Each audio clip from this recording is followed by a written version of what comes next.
ॐ स्थापकाय च धर्मस्य सर्वधर्मस्वरूपिणे स्थापकाय च धर्मस्य सर्वधर्मस्वरूपिणे अवतारवरिष्ठाय रामकृष्णाय ते नमः। असतो मा सद्गमय तमसो मा ज्योतिर्गमय मृत्योर्मामृतङ्गमय।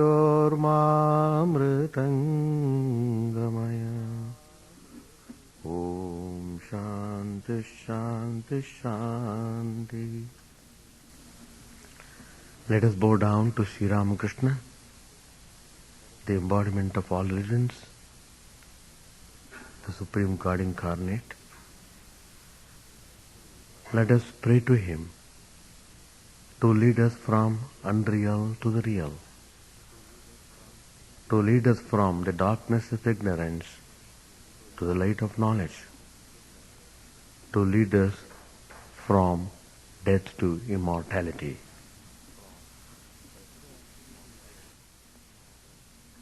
Today I am speaking on the grace of God.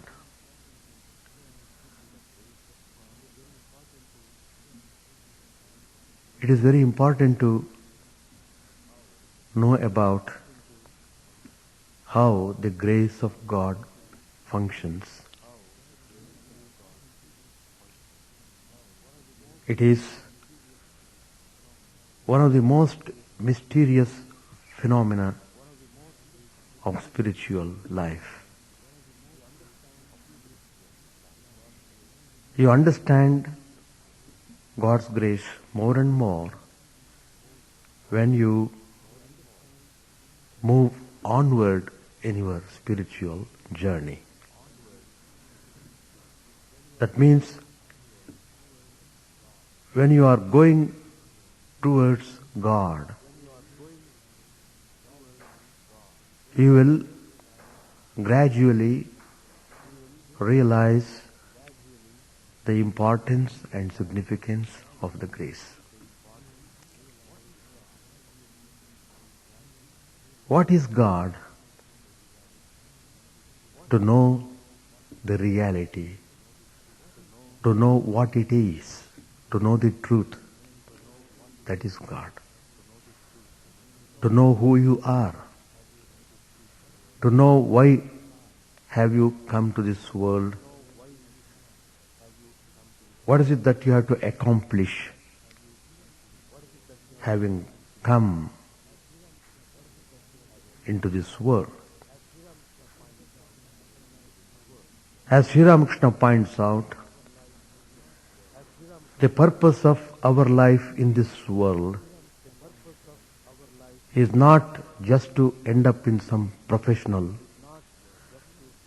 work. It is only to work out the way to realize the truth. How to realize your true nature. How to get out of bondage. How to get into most wonderful experience of freedom, what we call in Sanskrit moksha. Once you get that state of freedom, you are no more afraid of anything. You are free from all types of bondage. You are free from suffering. You are free from miseries. And your whole perception changes. You view the whole world as God's divine playground, and you begin to enjoy every bit of this creation on account of your perception. You think everything is God Himself, nothing but God. So that truth is firmly established in yourself, which keeps you ever in joyful state. Once a disciple asked Holy Mother, Mother, how does one realize God? Is it through worship? Is it through japa? Is it through meditation? Do these things help us to realize God? Mother replied, none of these can help. The disciple was stunned to hear this answer because he thought the fundamental steps to be taken in spiritual life is japa, meditation, worship. What is this mother is telling like this? There is no guarantee that we realize God through these methods.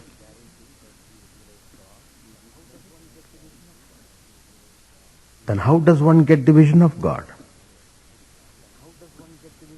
Then the mother replied. The reply was very significant. She said, it's only through His grace. Grace. Only through His grace you will have the vision of God, not through your performance of austerities. You have done so much of austerities, so God must come here.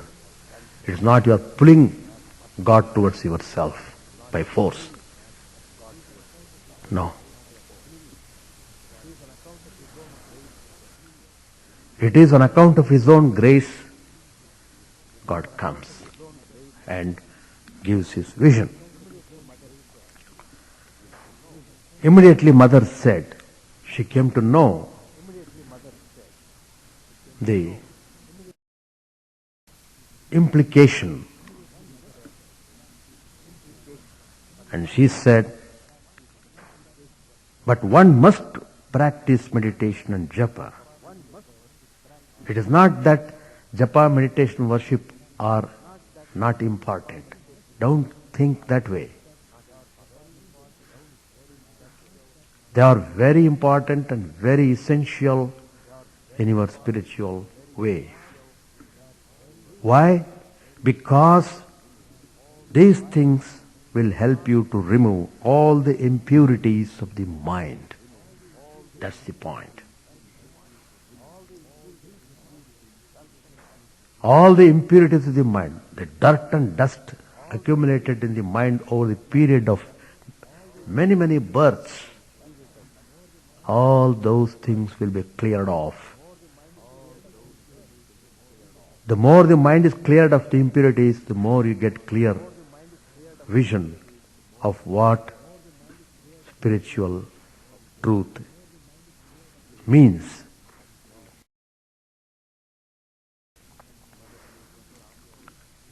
And mother gives an example. Suppose you are handling a flower, a good fragrant flower like rose, like jasmine. Immediately you get the fragrance.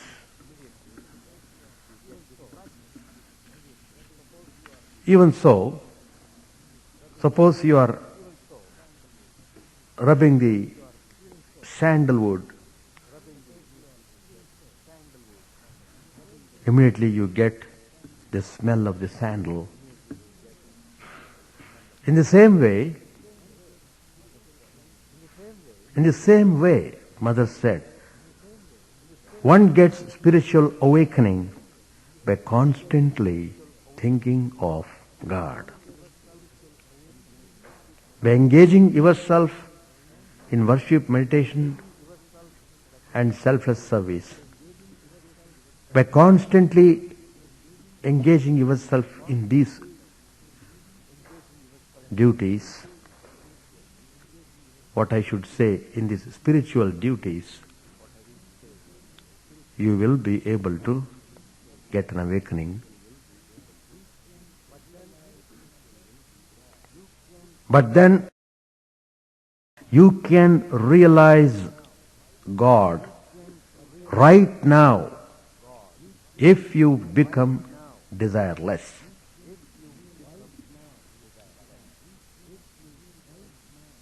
But is it easy to become desireless? You can't become desireless without the grace of God.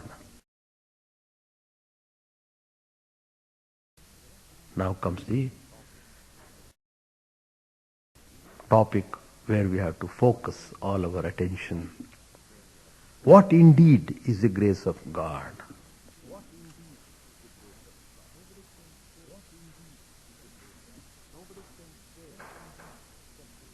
Nobody can say except the incarnation. Such is the grace of God. Saints can authentically interpret grace from their personal experiences.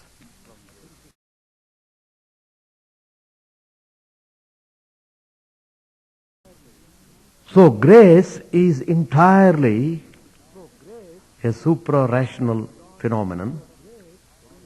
It is beyond the power of an ordinary man to say that the grace ought to be like this or ought not to be like that. That means we can't possibly frame a code of conduct for God. And grace is entirely God's personal prerogative. In the Gita, Lord Krishna, the God incarnate, has made at least two categorical statements about divine grace. He says in chapter 18, verse number 55 and 56, Bhaktya mam abhijanati yavan yaschasmi tatvatah tato mam tatvato jnatva vishate tadanantaram sarvakarmanyapi sada kurvano madvyapashrayah matprasada davapnoti shashvatam padamavyayam. Lord Krishna says, by devotion, one knows me, knows what in truth I am and who I am. Then having known the truth, he forthwith enters into me. Even though engaged in all kinds of action, one who has taken refuge in me reaches by my grace the eternal and imperishable abode. Again another verse he says, Macchittaha sarvadurgani matprasadat tarishyasi atache tvamahankarat nashroshyasi vinangshyasi. Fix your heart on me. He will overcome every difficulty by my grace. But if from self-conceit you don't listen to me, you shall perish utterly. That means you'll be always bound by the world and you'll be tossing between birth and death, between suffering, pain and pleasure. All this continue. The Lord is not saying that grace is conditioned by anything, but He is indicating certain situations when grace is found to flow in. Firstly, when one loves God and takes refuge in Him, which is easy if one really loves, grace descends on him. Secondly, when the heart of the devotee is fixed on the Lord and he has renounced the self-destructive path of heedlessness to divine commandments, grace descends on him. And by that grace he overcomes all obstacles.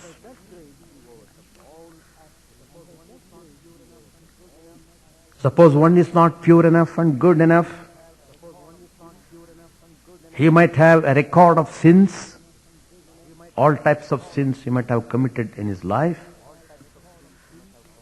What about the grace then? Lord Krishna himself implies an answer to this question. Apichetsu duracharo bhajate mam ananya bhak sadhureva samantavyah samyak vivasato hi sa. Kshipram bhavati dharmatma shashvat shantim nigacchati kaunteya pradjanihi name bhakta pranashyati. A man may be very sinful, but if he worships me with unswerving devotion, he must be regarded as righteous, for he has formed the right resolution. He has taken the right course. He soon becomes righteous and attains eternal peace. My devotee never perishes. When a sinner rightly resolves, what will happen? He will certainly begin to discover the benign flow of grace surrounding him. The grace is there around him, but he will be able to discover it when he takes to this spiritual path.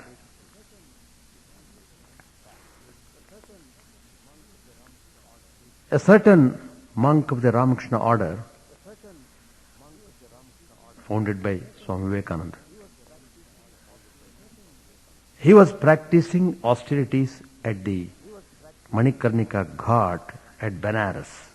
It's a very famous place. Many spiritual aspirants undertake practices there. This particular monk wanted to know from Holy Mother when the grace would descend on him. He was very eager to know that. Then the mother replied, there is no such rule that the grace of God will fall on one simply because one is practicing austerities. In ancient times, the rishis practiced several austerities for many years. Even then, only some of them received the grace of God. That means something else is there that we should know to understand grace. We can't understand grace as long as we are identified with this psychophysical organism and our brain is tarnished with moha kalila, taint of delusion. Our very faculty of understanding is conditioned by materiality.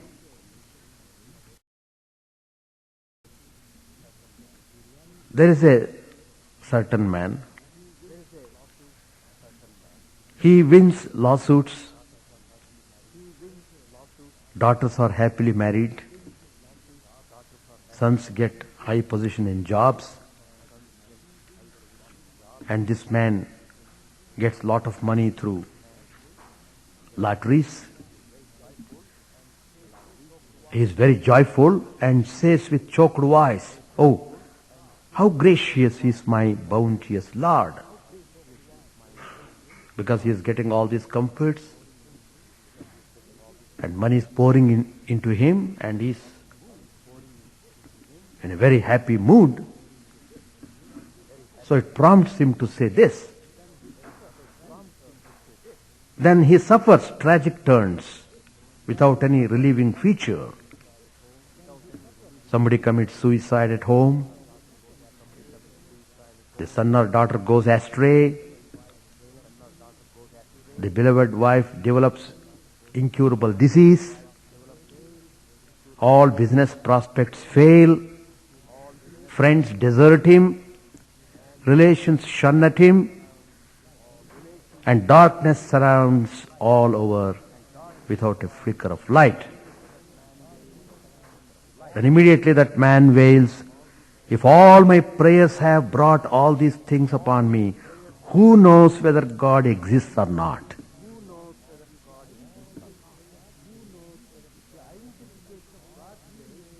The identification of God's grace, or even its association with worldly affluence or dissociation of God's grace from the extremes of worldly penury and tragedy, both are fundamentally wrong.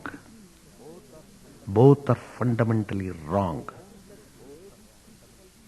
Boundless grace coexisted with unspeakable tragedies in the worldly sense, of course, in the lives of great world teachers, prophets and saints. Let us take some example. We have the life of Lord Christ. We have the life of Sri Ramakrishna. They are worshipped as God-men. If you study their life, what you find? Christ's devotion, his absolute devotion to the Heavenly Father is truly non-parallel. And his whole life was consecrated to the cause of his Heavenly Father. But the history shows the Heavenly Father did not lift even his little finger to save his only begotten Son from crucifixion. From the divine perspective, crucifixion was perhaps the Heavenly Father's most significant gift to his beloved Son, because without crucifixion, Christ couldn't have proved his total self-giving and his infinite divine love for man. Moreover, without the crucifixion, there could not have been any resurrection which proved his redemptive power. We all know how Paul, the tormentor of the early Christians, had his vision of Christ on the way to Damascus and thence became the greatest apostle of the Catholic Church, Saint Paul. Depending only on the Lord's grace, almost single-handed, he established the great Catholic Church. He moved heaven and earth, faced any number of sufferings in the course of his apostolic work. But history shows Christ did nothing when he was literally beheaded. From St. Paul's standpoint, one could venture to submit this was his final and total oblation on the Lord's altar. Now let us take the case of Sri Ramakrishna. His surrender to Divine Mother, Bhavatarini, it was total. But what did his beloved Divine Mother do when he was suffering from incurable cancer in his throat? Nothing.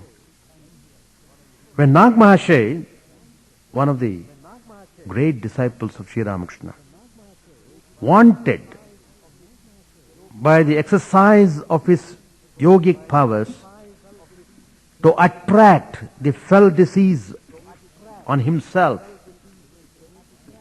Sri Ramakrishna prevented him from doing so. Why? Why did he prevent? Because Sri Ramakrishna could not at all think of being deprived of the Divine Mother's grace.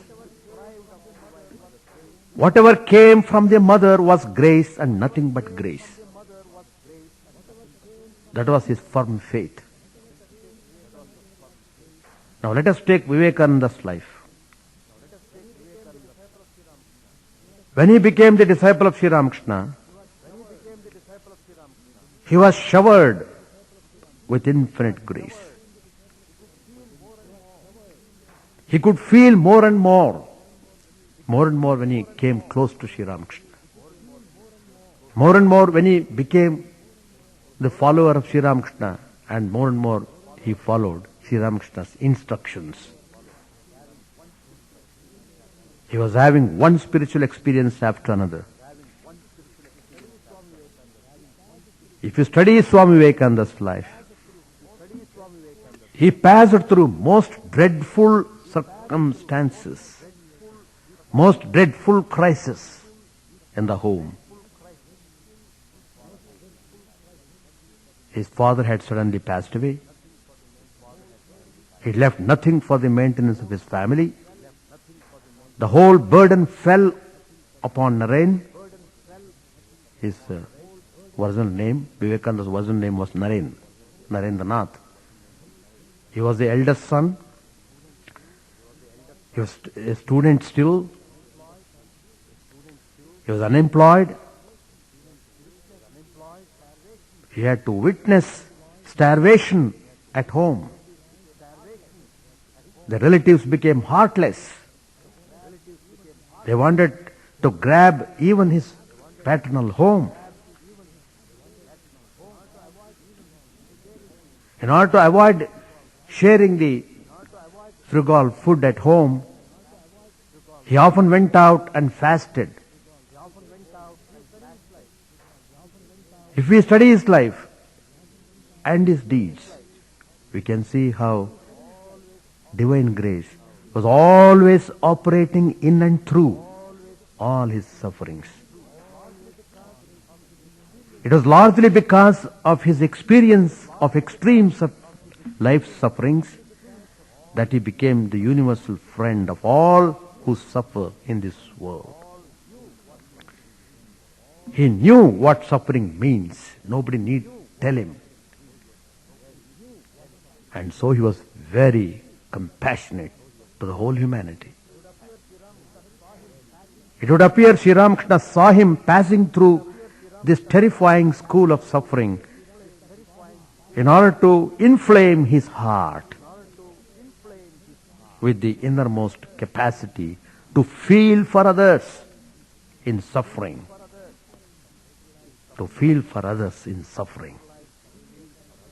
In his later life, Swami Vivekananda himself confessed that one of the greatest teachers of his life had been suffering. What you call in Sanskrit dukkha. He says that is one of the greatest teachers. In the course of a conversation, Holy Mother said, devotees come and say, Mother, we have prayed so much and practiced spiritual disciplines, and even then we have no end of sufferings. Even though we practice all this. Alas, they don't understand that sufferings come to them from the benign hand of God as gifts of His grace. Who can understand it? Mother is telling that. In the life of the great mystics of the world, we sometimes find tornadoes of suffering overwhelming them in the most pitiless manner. There is such a phenomenon as the dark night of the soul in the language of Christian mysticism, in which state advanced spiritual aspirants are suddenly overtaken by intense inner darkness and loss of faith, inspiration, goodness of heart, and even the slightest trace of felt grace. About this phenomenon,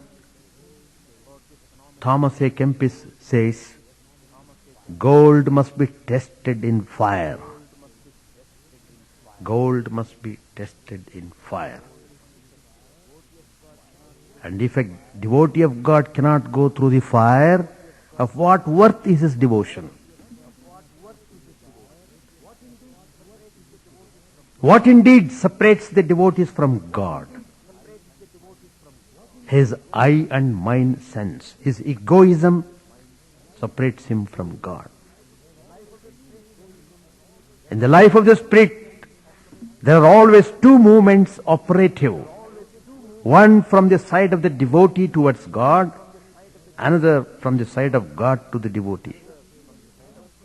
Lord Krishna says in the Bhagavad, one of the famous Hindu scriptures, Yamanugandhami tadvittam vidhunomyaham yan madaha purushastabdho lokam mam chavamanyate. It means, from whomever I really wish to bless, what I do, first I take off his wealth. For wealth makes a man proud and arrogant, as a result of which he is led to insult the world and myself. So take away that wealth in order to show grace to him. It's only very rarely that devotees who have attained absolutely unselfish pure love for God are vouchsafed an insight into the true significance of miseries of life as expressions of grace of God. If a person living in affluence and happiness points out to a suffering man that God is very gracious to him, this is obviously a heartless and crude joke.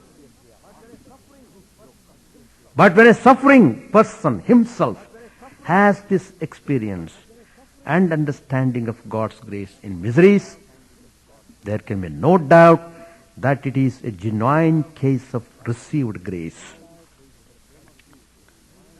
There's a famous statement made by one of the great women of India, Kunti Devi, the mother of Pandavas. She prays to the Lord, Vipadas santu nasyashvat tatra tatra jagadguru bhavato darshanam yatsyada punarbhava darshanam. It's a remarkable statement that this great woman had made. What did she say? She is addressing Lord Krishna.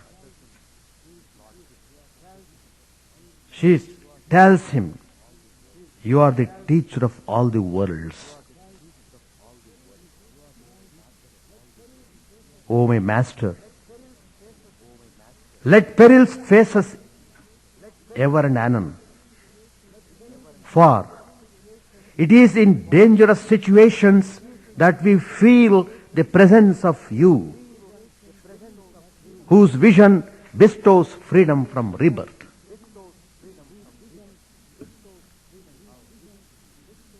See how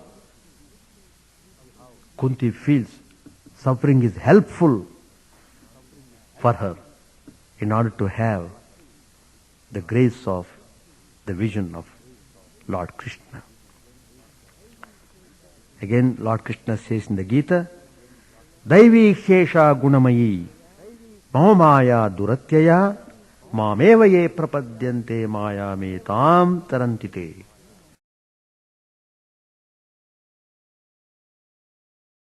This world, all its attractions, the vagaries of nature, what all we see in this world,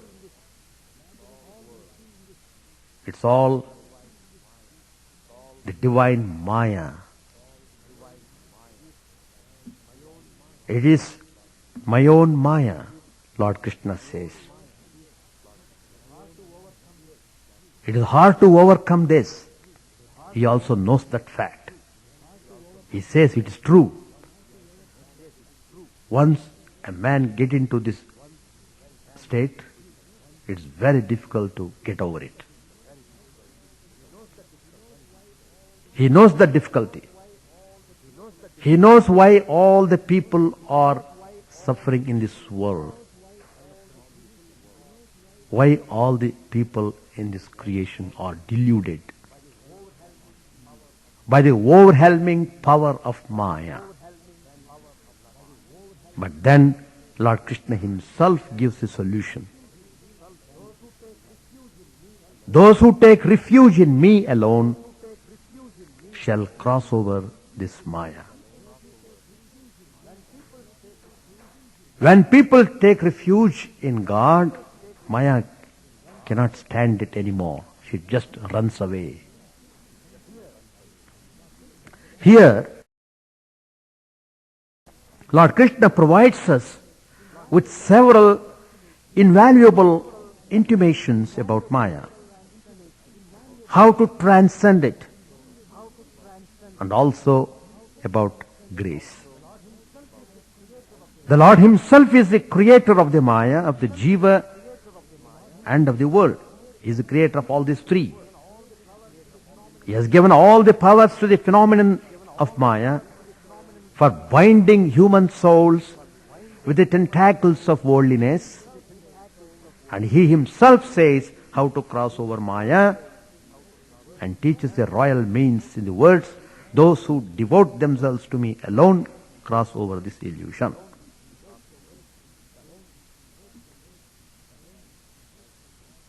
And as Sri Krishna says elsewhere, O son of Kunti, he is telling Arjun, boldly proclaim that my devotee is never destroyed. Kshipram bhavati dharmatma shashvachantin nigacchati kauntaya pratijanihi rame bhakta pranashyati.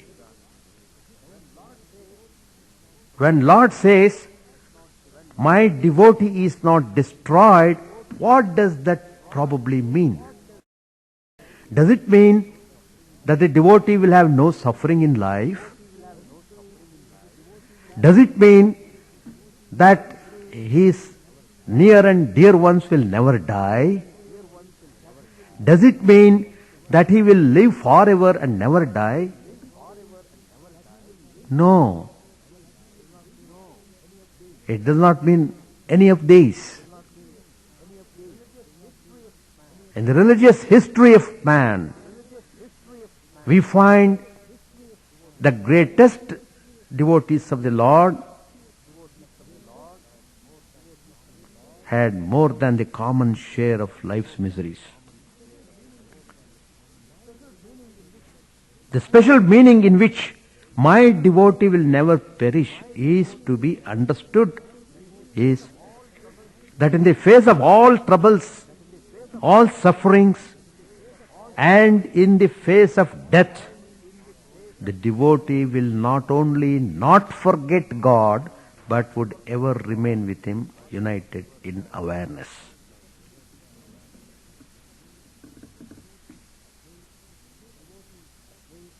That's the point. That means the devotee is never shaken by any circumstances or situations. He is firmly rooted in God. He doesn't want to get away from God under any circumstances. So his faith remains firm like a rock. And that faith does miracles. And through that faith he understands the significance of the grace of God.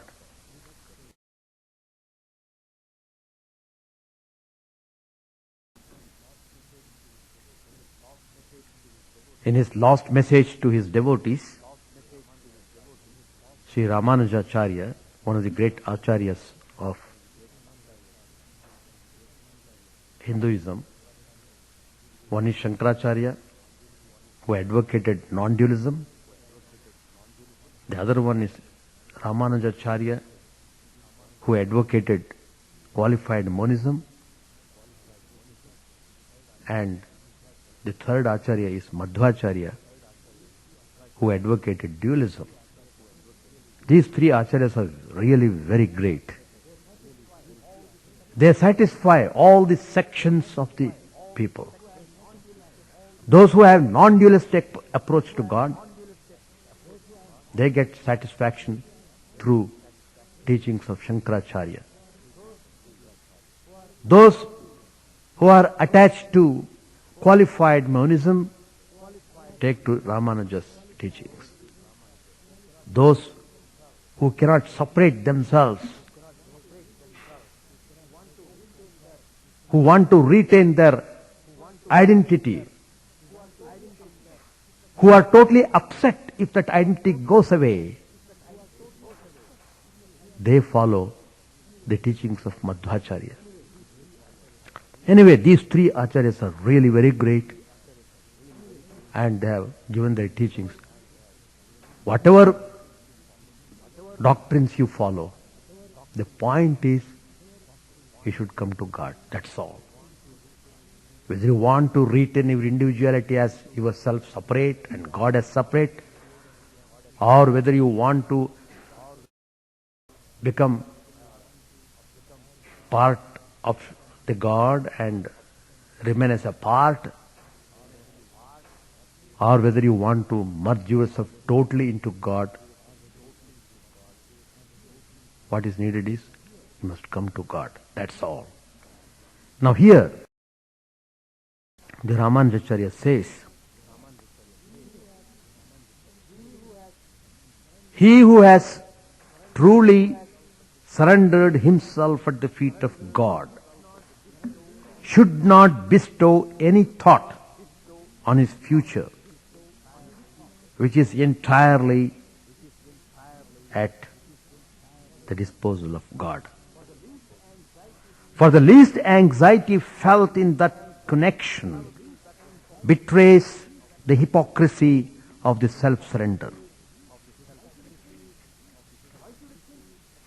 Why should he think at all about his future once he has surrendered? His present life is entirely determined by his past karmas.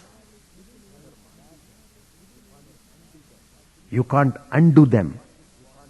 You have got this body, you have got this mind, you have got all these things. You can't do away with them. You have to bear with them, whether you like them or not. You have to be in that state for a certain period of time. You can't avoid it. So, it is not proper to grieve over it.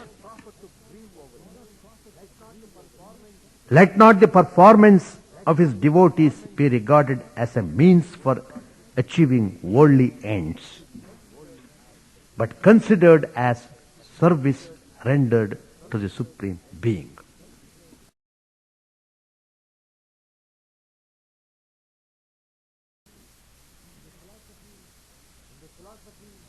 In the philosophy of qualified non-dualism,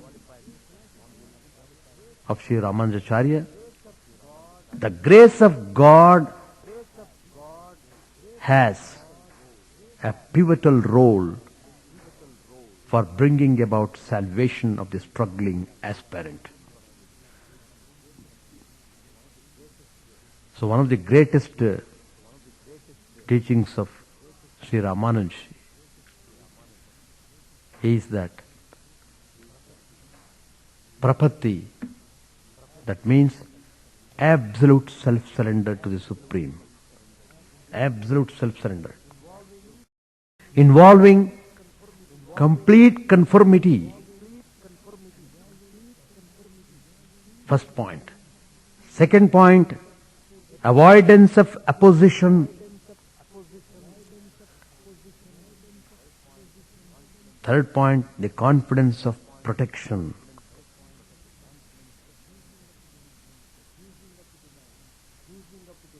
The choosing of the divine as the Savior and surrender of and foibles and creates the condition for the flow of divine grace. When one sacrifices one's ego at the altar of the Supreme Lord, the Lord Himself steps forward to receive him. Well, in Sri Ramakrishna's life, we find how through his infinite grace, Girish Chandra Ghosh, the most sinful man, which he himself confessed that way, he was freed from all the impurities,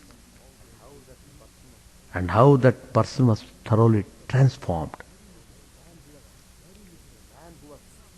The man who was very miserable, who was suffering to the maximum, who felt no taste in the life anymore, who underwent terrible depression,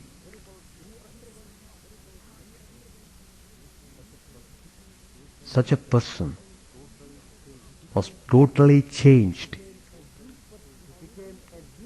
He became a new person altogether.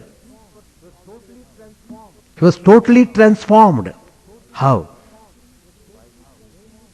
By the grace of Sri Ramakrishna.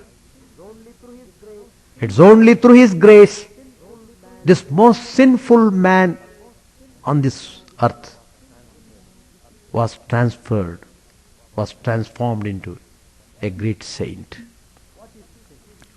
What is sin? What is sin?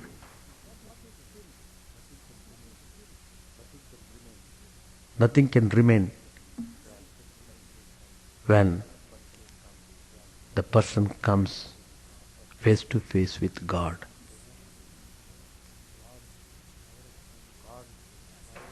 God's power of burning is so great, it burns anything and everything. What is sin? It is just vanished in a moment. So he became the recipient of Sri Ramakrishna's grace. That means what? Even a person might have committed a heinous crimes. He is not thrown away by God. He loves him too. He has a place for the most sinful man also. What is needed is, he must get rid of that dirty ego which was creating all this mischief. This Girish Chandra Ghosh, the most sinful man he was, in the dreadful state, he just went to Lord Shiva's temple. There's a famous Shiva temple at Tarakeshwar in Calcutta, near Calcutta. Very famous shrine. I have visited that shrine. He went there and he prayed. He prayed to the Lord when he was in that most dreadful state. Oh Lord, is there no way out? I am suffering like this. What?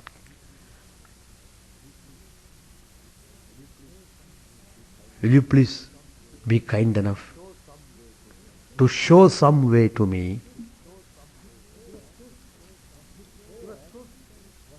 He was so, his prayer was so intense and he meant what he prayed. That's very important. He meant what he prayed. It's not simply we do prayers every day mechanically. Very famous shrine. I have visited that shrine. He went there and he prayed. He prayed to the Lord when he was in that most dreadful state. Oh Lord, is there no way out? I am suffering like this. What?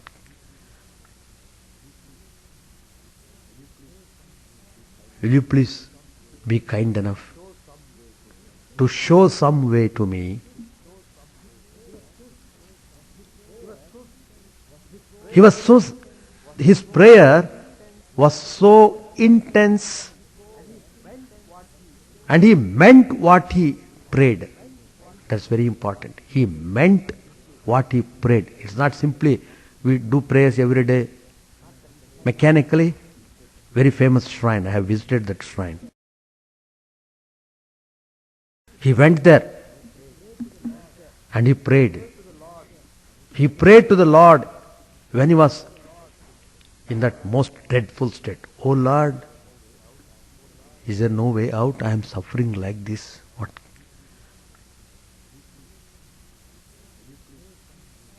Will you please be kind enough to show some way to me?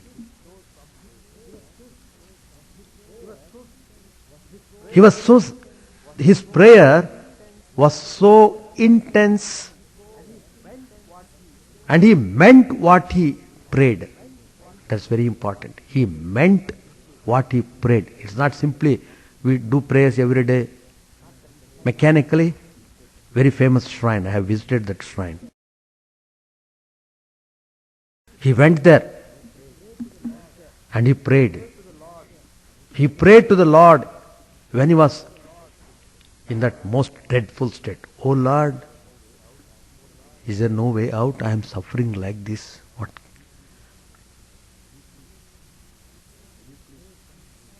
Will you please be kind enough to show some way to me? He was so, his prayer was so intense and he meant what he prayed. That's very important. He meant what he prayed. It's not simply we do prayers every day mechanically. Very famous shrine. I have visited that shrine. He went there and he prayed. He prayed to the Lord when he was in that most dreadful state. Oh Lord, is there no way out? I am suffering like this. What?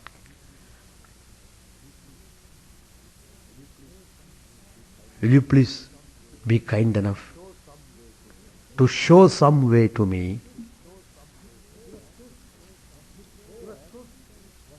He was so, his prayer was so intense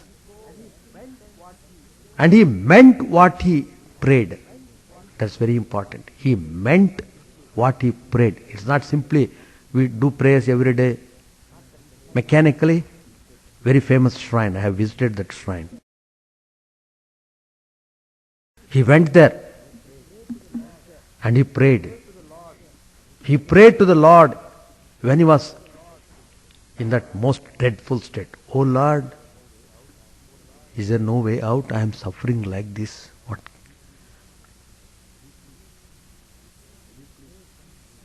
Will you please be kind enough to show some way to me? He was so, his prayer was so intense And he meant what he prayed. That's very important. He meant what he prayed. It's not simply we do prayers every day mechanically. Very famous shrine. I have visited that shrine. He went there and he prayed. He prayed to the Lord when he was in that most dreadful state. Oh Lord, is there no way out? I am suffering like this. What?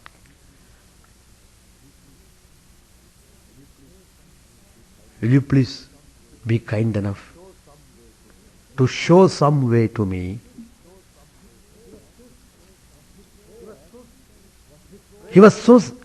His prayer was so intense and he meant what he prayed. That's very important. He meant what he prayed. It's not simply we do prayers every day mechanically.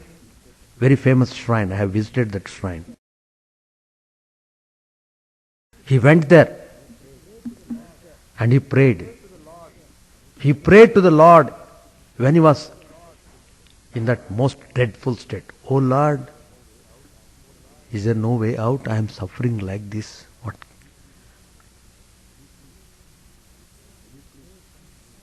Will you please be kind enough to show some way to me?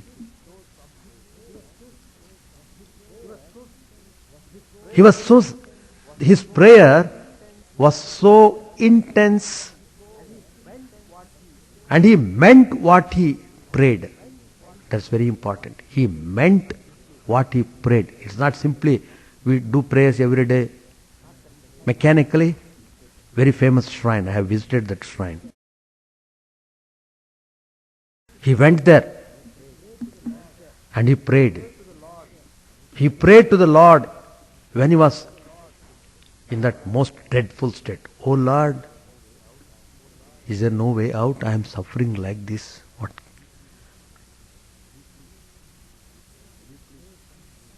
Will you please be kind enough to show some way to me?